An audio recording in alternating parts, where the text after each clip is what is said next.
Good evening and welcome to Catalonia on a huge night for Chelsea Football Club. After Manchester United crashed out to Sevilla, there are just two English teams through to the quarter-finals of the UEFA Champions League. To join them, Chelsea have to overcome a Barcelona team that are formidable here at the Camp Nou and return from Stamford Bridge with a draw 3 weeks ago. Barcelona roll on, Chelsea go out, it's finished. Barcelona 3, Chelsea 0. OK, let's confirm our 8 quarter-finalists in the UEFA Champions League this season. Liverpool and Manchester City, of course, already through Sevilla. Bayern Munich, Real Madrid, Juventus, Roma and Barcelona. That draw is on Friday at 11 o'clock. That's live on 3HD, and don't forget that's a free draw. Anyone can play anyone now, no segregation. So Liverpool could play Manchester City, who knows? Let's hope they stay apart. And well, we've seen a thoroughly entertaining game here at the Nou Camp. Chelsea did themselves justice, went out fighting, as Rio said, but that man, once again, was the difference between the two sides. What an extraordinary talent, a joyous footballer. And Marcos Alonso there, I mean, that was a pivotal moment, I think. The penalty shot would have got them right back into the game. What do we think? Let's have a look at it. 2-0 at the time, of course. I don't think it was a penalty myself. I thought he was looking for it. It went down too easily.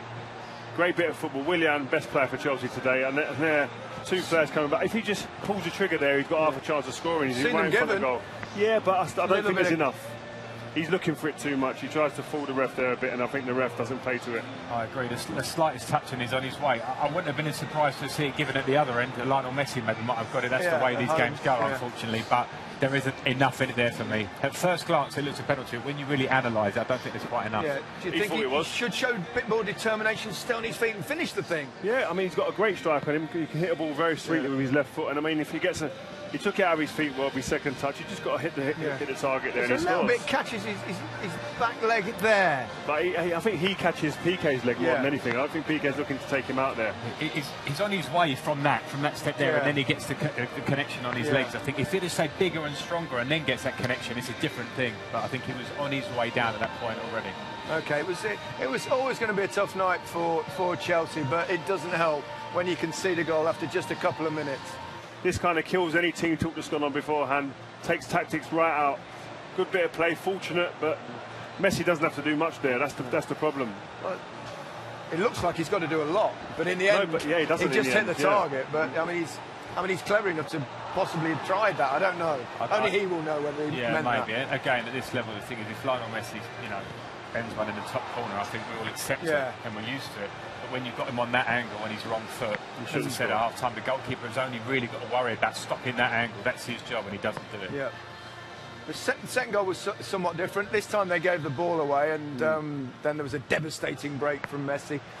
But this is what was happening in the first half. Chelsea were getting on the attack. They were playing on the front foot. A mistake here from Fabregas, who on the ball you wouldn't. It's just scampering along the ground there. Great run. The awareness from Suarez to take the defender out of that middle part of the box to allow Dembele to come into the picture. If Chelsea defended so deep as they did in the first half, you can actually get away with those midfield mistakes, but tonight you couldn't. But they had a go. They had a go, Frank. They came here, they gave it everything with a little bit of luck, a little bit of good fortune. They could have gone really close tonight. No, they could have, particularly in the first half. I mean, their reaction to going 1-0 down was fantastic. And we were all talking about, possession for Barcelona, expecting a lot of possession, and it didn't. The game didn't pan out like that in the first half at all. Credit to Chelsea, they showed a lot of personality, but you have to be ruthless. We keep saying the same things, but at this level, if you don't finish your chances, the game will go away from you. And I think we've spoken about Conte being disappointed with the players that have come in and left in the summer. And I think tonight was a glaring example of if they had a Costa, a Drogba even from back in the day, this could have been a different result, because I think the ball going up there, no disrespect to Giroud, who started well but kind of faded out of the game. It would have been a different game with someone like that up there, I think. But I've seen a lot of games here and obviously watch a lot of Barcelona play anyway. Not seen so many teams create that many opportunities. But in the end, Messi killed them off 3-0. That was it, wasn't it? Oh, we were shrieking up here, screaming, it's going to be a goal. Give it to Messi. Suarez waits, takes 3 defenders out of the game with 2 or 3 touches there. And again, next, Courtois. Great player. And when Messi gets there, you might as well start celebrating, because even the Chelsea defenders know what's happening. He's going to push it out of his feet. That acceleration, you just cannot deal with that. Decision making, it's like he's playing on the pitch, but he's got a similar view to we've got up here. He sees everything and knows the right thing to do at the right time. It's uncanny. Yeah, and I keep saying about the top players and him almost more than anyone, is that he plays with pure clarity when he's playing. When he's running at that breakneck speed, the game is still clear in his eye. When other players, the normal people, it goes a bit fuzzy in them areas. When I went up to the opposing team's box and the ball come to me, I couldn't see hardly anything. And it's probably like that for some midfielders, a little bit clearer. But him, it's pure HD. That's what he sees when he plays the game. And that's why when he plays like it, he makes it look so easy. Well, we'll come back to Messi very shortly. But let's have a look at a number of Chelsea chances. They hit the woodwork on a couple of occasions. They had those opportunities. Today, when Chelsea get in these, I mean, this is just unfortunate. We're talking inches here. That's great quality from Alonso. And that would have given Chelsea a real lifeline in the game. The second half again, you know, Alonso got into a few positions, isn't it? A Drogba or a Costa.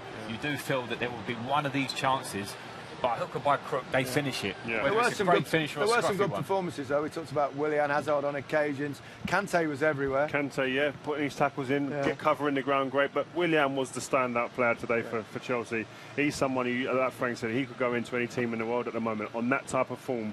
You want to see that week in, week out from him. One or two mistakes, the goalkeeper included amongst them. Let's hear from Thibaut Courtois. He's with Des. Thibaut, that was a tough night. Chelsea's errors were punished.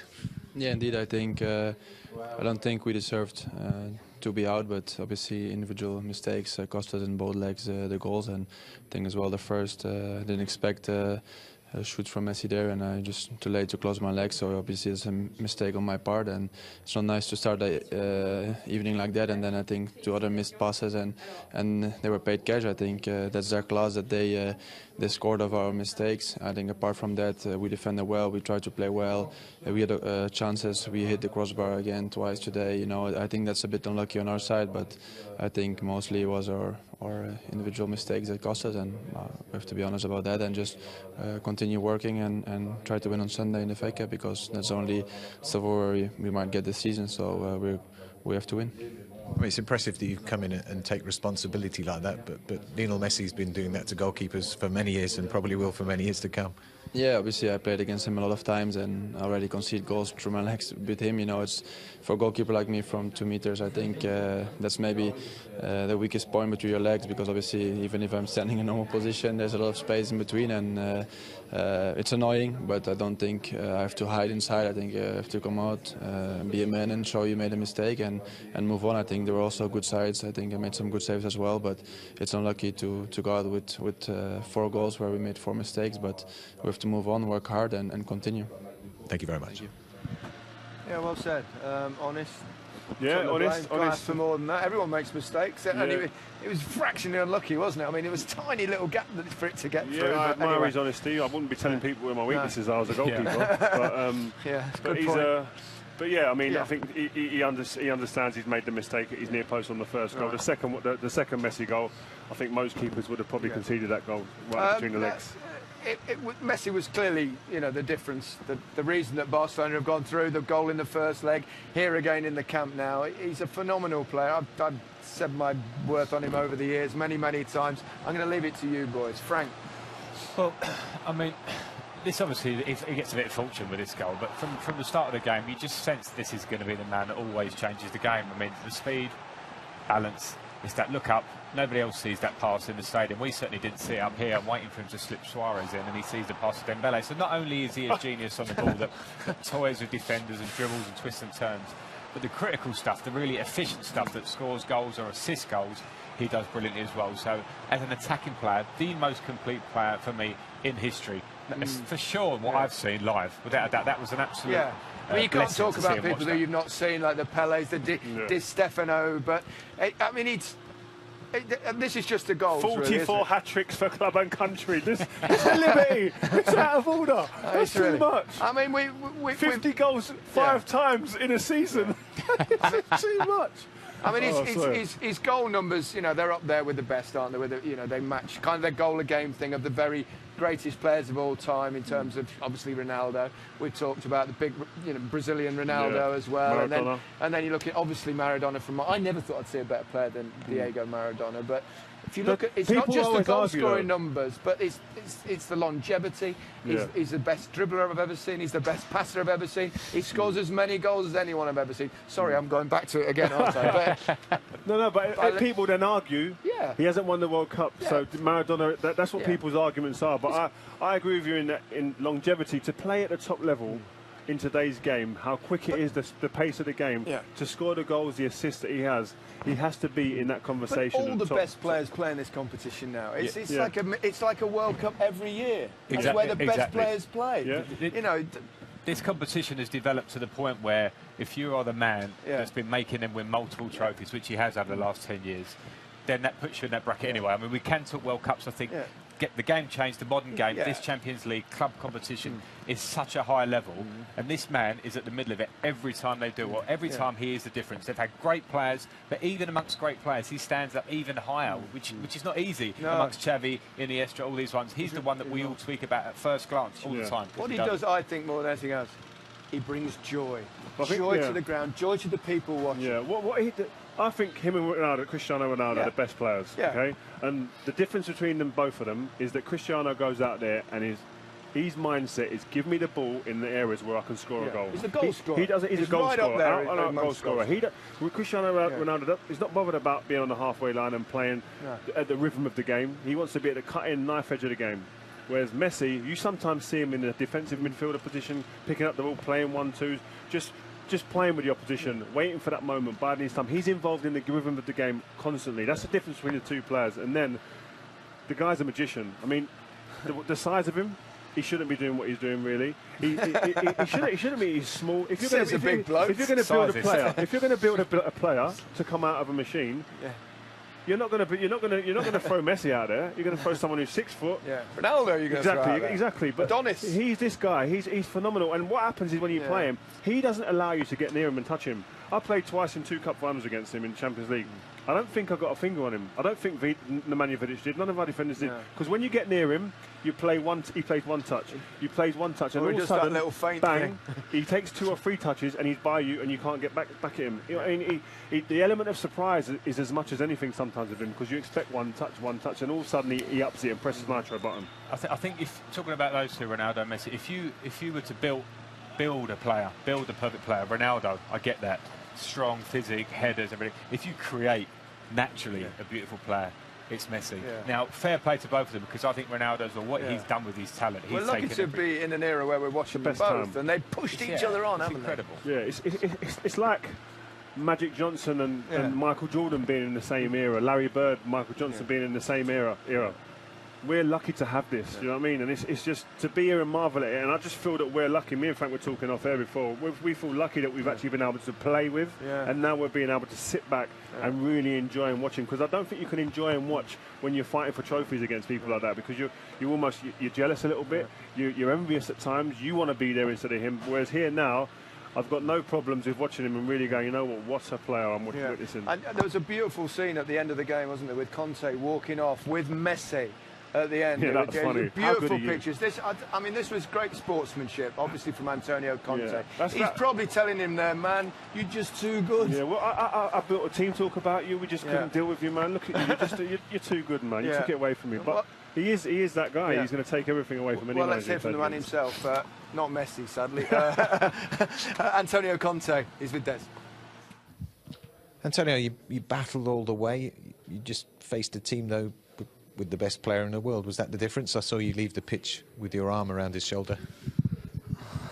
Yeah, I think tonight and in these two legs against Barcelona, Messi made the difference. And as you know very well, we are talking about the best player in the world. I think that over the 2 legs we were a bit unlucky, because we hit the post 4 times, and in our best moment they scored. They were very clinical tonight. Instead, I think we created many chances, but we didn't take them. You wanted the perfect game, but of course the trouble with playing Barcelona is that Messi punishes nearly every mistake. Yeah, we are talking. I repeat about the players that every season finish every season, and he scored 60 goals in every season, and we are talking about not a top player but a super top player, and he made the difference. But at the same time, I think that we have no regrets. I think I must be pleased for the commitment, for the behaviors of my players. I'm very proud because I think they gave everything tonight, and maybe we didn't deserve to lose 3-0. Maybe did you deserve a penalty? There was a claim from PK on Alonso. Yeah, I think it was. I didn't see again on TV, but during the game from the bench, and for me it was clear it was penalty, and yeah, but now no, not complain, and we have to go. We have to move on, and to prepare the game against Leicester on Sunday. I repeat, we deserve more tonight and in these 2 legs against Barcelona. Thank you, Antonio. Thank you very much. We thought we might have, possibly 3, maybe 4, even 5 English teams through. In the end, we only ended up with 2. Tottenham, Chelsea, and Manchester United came up short. I suppose out of those, certainly Chelsea and Tottenham, both gave it all, didn't they? Do you feel it's better to lose that way than perhaps like Manchester United was the point I was exactly what I was going to say there? The big thing that come out of that interview there is that he said, and he was very, very clear with it, I have no regrets because my team gave it all. And they did. And I think yesterday was the opposite when we was at Manchester United at Old Trafford. This guy could sit there and genuinely say that and feel that. And as a manager, you could probably take that on the chin and you get on the plane home and say, you know what, we're beaten by the better team. One of the best players, not the best player on the planet, was the difference. I'll take that. They can hold their heads up. They can do, but the only problem is there's a bit of a bigger picture here, and I think this will all come up to show in the summer. We'll have a look at it, because last year where Chelsea were winning the league comfortably, losing a couple of big players, that was the time to go, OK, we're going to get a few big players. As you mentioned before the game, Morata's a big signing on the bench, Bakayoko's a big sign on the bench, so you can talk as much, we're pretty proud, and rightly so, they did have a good go and competed, but clubs like Chelsea, Manchester United, Tottenham even are getting to that level. We want to be competing and getting right to the edge, and it just shows you what the level is now. Is it another transitional phase now for Chelsea? Because can you see Conte being there next season? Well, it could be. Yeah, it could certainly be gone because there's been too much negative talk. So whether it's the club's decision or his decision, then there's certainly. It seems to me the players are still fighting for him. Yeah, no, they certainly are. And he's obviously a fantastic manager in terms of tactical, how he set his teams up in both of these leagues. It's not been anything to do with him, how he set his team up. But just for Chelsea, talking about transition, I think most of the Premier League clubs now are in a constant transition. The game's moving so quickly that you're having to recruit every summer. Other teams are recruiting, so you have to match that. The team has to evolve, and unfortunately for Chelsea this year, they haven't quite evolved. But it's funny, we were talking the round before this, and in the group stages, our teams are ready. This is the transition now against the new cycle of English teams. The big boys came and turned up in this round of Champions League. Does it still show that's and showed the standard that is there that have got to be. But Manchester City and Liverpool, it's 2 quarter-finals. We only had 1 last season. Yeah, but when we saw the draw come out, we expected probably 4 of our teams to go through. Yes. Based on who they were playing, but. At the end of the day, they didn't, and you've got to go back to the drawing board, and that's the important part. Like Frank said, the summer recruitment is key to these teams.